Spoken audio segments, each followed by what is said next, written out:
In a world awash with the echoes of relentless ambition and the clamor of modern striving, where the pursuit of prosperity often felt like a solitary uphill battle against an unseen current, there was a man named Liam, adrift in the ordinary, his spirit unquiet, his financial reality a taut, unforgiving string.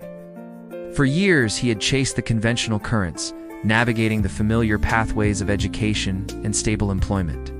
Yet the promise of abundance remained an elusive mirage, always just beyond his grasp, a whisper of what could be tantalizingly out of reach. He felt the weight of unseen chains, the subtle yet pervasive constraints that seemed to bind him to a life of quiet desperation, a financial ebb and flow that offered little more than subsistence. Liam was bright, resourceful, even but the prevailing wisdom.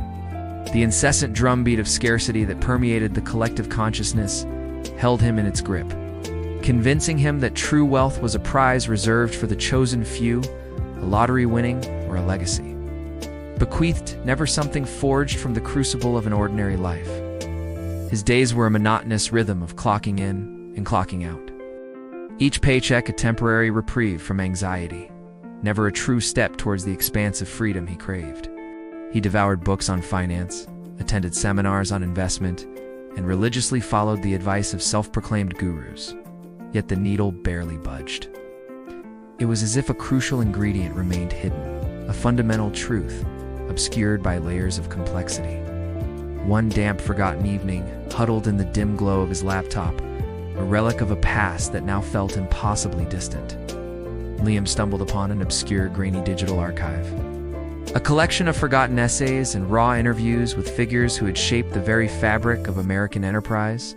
Not just the usual celebrated titans, but the lesser-known architects, the quiet observers, the ones who truly understood the subtle mechanics of wealth creation. His mind, usually quick to dismiss anything that smacked of the unconventional, found itself drawn to the early narratives of John D. Rockefeller.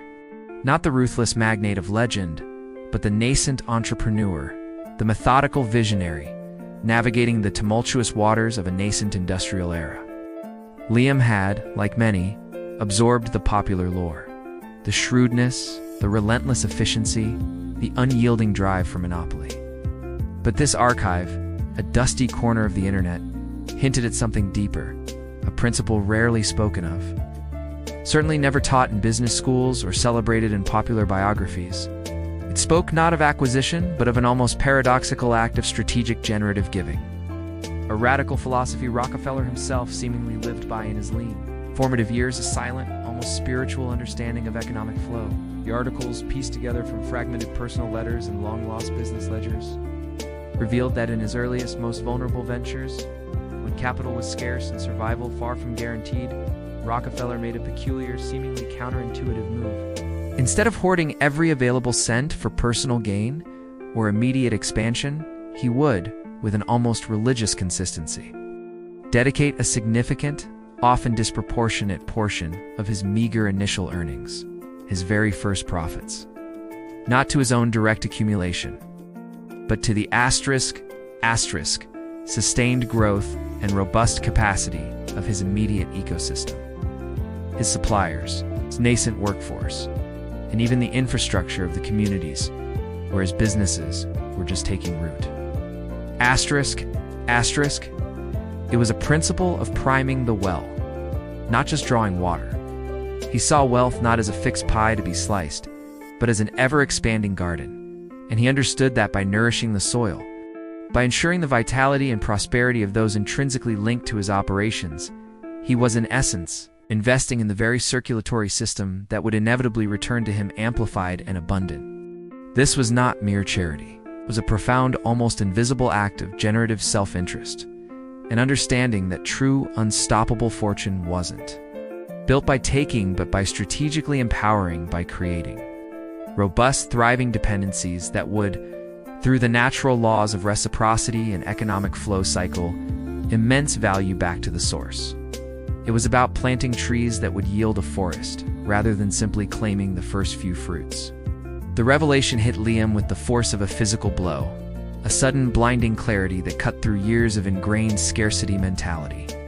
He had always been told to save, to invest wisely, to cut costs, to maximize profit, but never to give so strategically. so deeply into the roots of his own potential future prosperity. The hidden principle, as Liam now understood it, was not about accumulating wealth for wealth's sake, but about becoming a conduit, a strategic orchestrator of value that uplifted his environment, knowing that such an act would inevitably lead to an unstoppable return.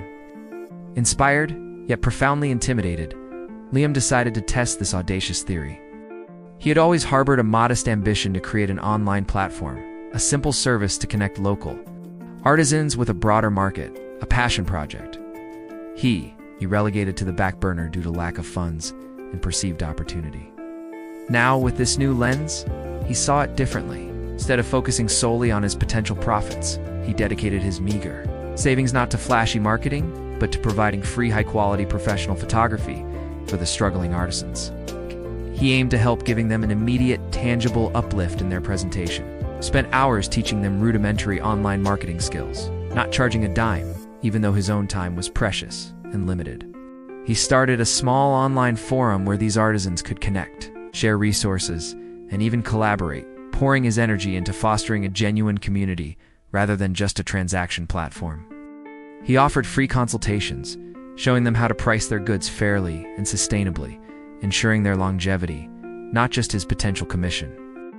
The initial returns were slow, almost imperceptible, a test of his newfound faith. But Liam persisted, driven by the quiet conviction that he was tending to an invisible garden, planting seeds of prosperity in the fertile ground of collective uplift. And then, subtly at first, the tide began to turn. The artisans, empowered and grateful, began to champion his platform organically. Their sales increased, their gratitude deepening their loyalty. Word spread not just about his service, but about Liam himself, about the unique, almost selfless way he conducted business, fostering a genuinely symbiotic relationship. More artisans flocked to his platform, drawn not by aggressive advertising, but by authentic testimonials of the tangible value he provided.